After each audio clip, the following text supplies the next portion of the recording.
राजवीर जी, DMC दीपक सूरा जी, PP Singh ji, MP Sharma ji, इन सब के नामजद, इनके सबके खिलाफ हम नामजद जो है कोर्ट में याचिका दायर करेंगे। आज भी ये कुछ रेडी फड़ी वाले लोग यहाँ पर खड़े हैं और फिलहाल आज भी कुछ पर्चे लेकर यहाँ पर खड़े हैं और फिलहाल इन पर्चों के अंदर इनका आज कोई कोर्ट का ऑर्डर तो नहीं है, लेकिन जानने की कोशिश करेंगे क्योंकि ये पर्चे काफ़ी नज़र आ रहे हैं। और सबसे बड़ी बात यहाँ पर एंक्रोचमेंट विंग जो है उसके खिलाफ नारेबाजी की जा रही है।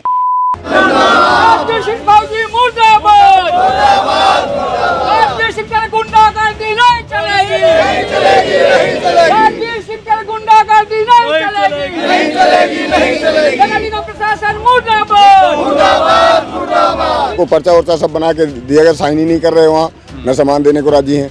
हमारे झोला में सामान लेके बैठे थे, हम झोला हमारे ले गए हैं 26 दिसंबर को। इसमें लिखा जाता है कि साहब मेरी रेडी आपने उठा ली, यानी कि जो मेरे से आपने प्रेम किया है उसकी वफा भी निभाऊंगा और साथ साथ में आपको फाइन भी दूंगा। एक ही सुनेंगे आपकी। कहने के अंदर यह है उठाते हैं 20 और लिखते हैं 15 कापियों के ऊपर। क्या उठाते हैं 20? हेलमेट मेरे उठाए इन्होंने 20 और कागज भोक्चर बना के देते हैं 15 का। गाड़ी उठा के ले गए हैं तो हमने उनको कहा भी कि देखो ये सर्वे भी है, सब कुछ है हमारा और जगह नहीं मिली है तो फिर मतलब आप क्यों उठा के ले जाए, तो हमें जगह का प्रबंध कीजिए। तो कहते हैं कि जी नहीं, हम जगह के बारे में हमसे आप बात न करो, वो तो ऊपर वाले अधिकारी जाने। मेरी अभी कल ही अपने एडवोकेट से बात हुई है, उन्होंने कहा है कि जितने लोगों को भी पंचकुला में रेडिया या अन्य सामान इन्फोर्समेंट विंग हुड्डा और नगर निगम ने उठाया है, वो सभी लोग एक एप्लीकेशन दे नगर निगम को डायरी कराएं। इसके बाद जितने दिन तक हमारी रेडियाँ जब्त की गई सामान नहीं छोड़ गए, हम बेरोजगार थे, उस बेरोजगारी पीरियड का हर्जाना भरने के लिए हम माननीय उच्च न्यायालय में एक याचिका दायर करेंगे। जो इन्फोर्समेंट विंग के इंचार्ज लोगों ने हमारे साथ दुर्व्यवहार किया, बार बार हमारा सामान उठा नहीं दे रहे हैं, जैसे मोहनलाल जी, राजवीर जी, डीएमसी दीपक सूरा जी, पीपी सिंह जी, एमपी शर्मा जी, इन सब के नामजद, इनके सबके खिलाफ हम नामजद जो है कोर्ट में याचिका दायर करेंगे कि इन लोगों के पर्सनल खाते से हमारी जो भी नुकसान हुआ है उसकी भरपाई कराई जाए। तो आपको लगता है कि यह भरपाई हो पाए? क्योंकि कोर्ट की बात करें, पीछे भी आपका 1 साल लगातार कोर्ट चलता रहा केस, तब जाके आपके ऑर्डर आपके हाथ में है, तो अभी 1 साल तक और इंतजार करें क्योंकि ऑन द स्पॉट तो इसका रिजल्ट भी नहीं आने वाला है। नहीं होगा, वकील साहब हमारे बहुत ही शानदार जानदार हैं और इस मुहिम के लिए हम जितने भी तारीफ अपने श्रेष्ठ श्री राम आश्रय जी जो हमारे संगठन के सर्वश्रेष्ठ हैं, करता हैं, अमरनाथ वर्मा जी जिनके नेतृत्व में हमारा ये कार्यक्रम पूरा यूनियन चल रहा है, हमारे वकील श्री राजीव धवन जी जिन्होंने अपने कम आयु के होते हुए भी युवा साथी हैं, इतना बेहतर तरीके से केसों को हैंडल करते हैं कि अच्छे वकीलों की बस की बात नहीं है।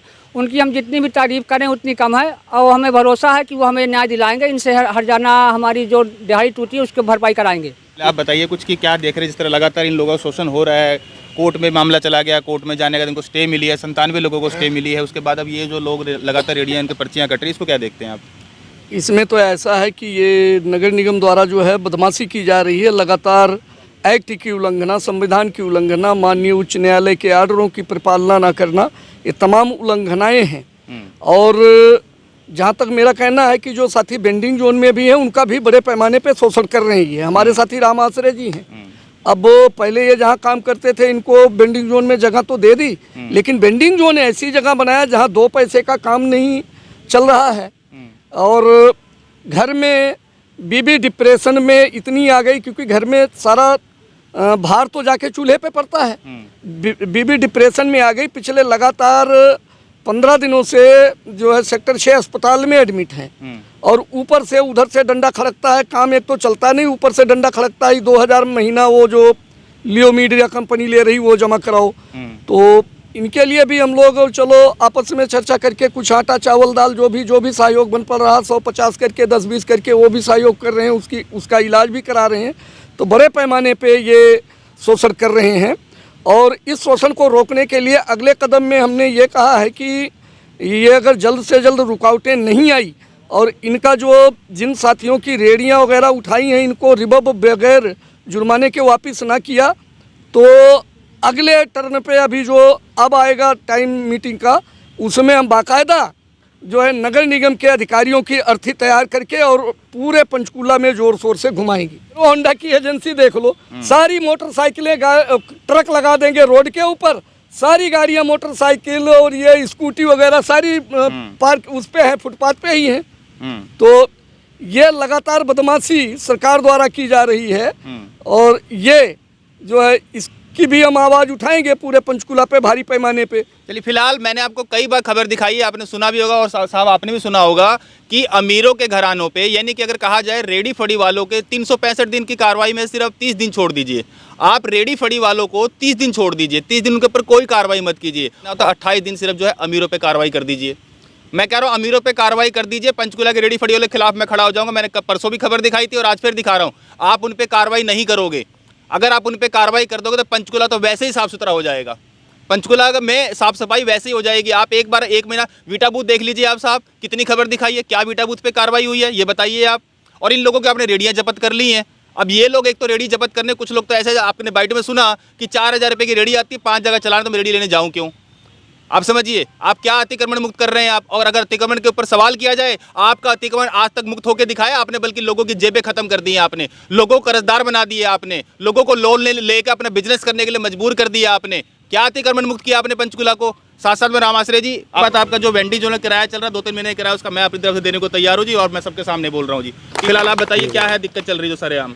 दिक्कतें सरेआम यही है कि हमारे जो रेडी फड़ी वाले हैं इनको उजाड़ा जाता है, और जो बड़े शोरूम वाले हैं उनके जनरेटर देखो, शराब के ठेके देखो, वहाँ पर बना रखे हैं फ्लैट बना करके, उनको कुछ नहीं बोला जाता। अगर ठेके के बगल में कोई अंडे की रेड़ी लगा लेता तो उसको उठा ली जाती है। इसलिए ये जो सरकार और ये प्रशासन है पंचकुला का, ये केवल गरीबों के ऊपर ही अत्याचार कर रहे हैं। बीजेपी को वोट नहीं दिया होगा फिर आपने?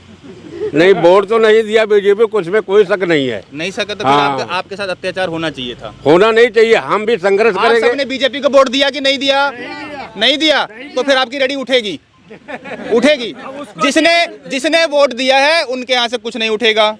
अमीरों ने वोट दिया, गरीबों ने वोट नहीं दिया है। जी जी आमा से और बताइए। ठीक है। और हमारे बिल्डिंग जोन में जो ऐसे भी हैं, मैंने देखा है कि वो रेडियां तो उनकी कहीं और लग रही हैं, और किराया वेंडिंग जोन का भी देते हैं। ऐसे में जो वाली तो वेंडिंग जोन सेक्टर 2 में है ना, मैं मिलके भी आया था। हाँ जी। तो ऐसा करने वालों को कुछ लोगों ने भी, मतलब कि वेंडिंग जोन में उनका जो दुकान है उसको दूसरे को देते रखी किराए पर। अच्छा, एक बात बताइए, वेंडिंग जोन जो कर दिया 2000 रुपये किराया आपसे लिया जा रहा है, क्या सुविधाएं पूरी दे रहे, मुहैया करा रहे हैं? लास्ट टाइम मैं बात करके आया था, नहीं दे रहे हैं। अभी तो उसमें सफाई कर्मचारी नहीं है, ना कोई चौकीदार है। पानी की टैंकी एक रख दी है, वैसे ही उसमें पानी सुबह चलता है, शाम को बंद हो जाता है। ऐसी समस्याएं हैं। इनकी बीवी है, वो फिलहाल अस्पताल में एडमिट है। देखिए साहब, ये लोग हैं, ये लोग जो है मदद कर रहे हैं। साहब आप क्या मदद करते हैं? आप तो शोषण करने में लगे हुए हैं। कोई लोग चीनी लेके आ रहा है, कोई चावल लेके आ रहा है, कोई देखिए ये सब लोग मदद कर रहे हैं, क्योंकि इंसानियत इन लोगों के अंदर है। इंसानियत इन लोगों के अंदर है। अगर इंसानियत किसी के अंदर नहीं है तो वो आपके अंदर है। और अतिक्रमण का जो विंग का अधिकारी है, या फिर अतिक्रमण विभाग, या फिर नगर निगम,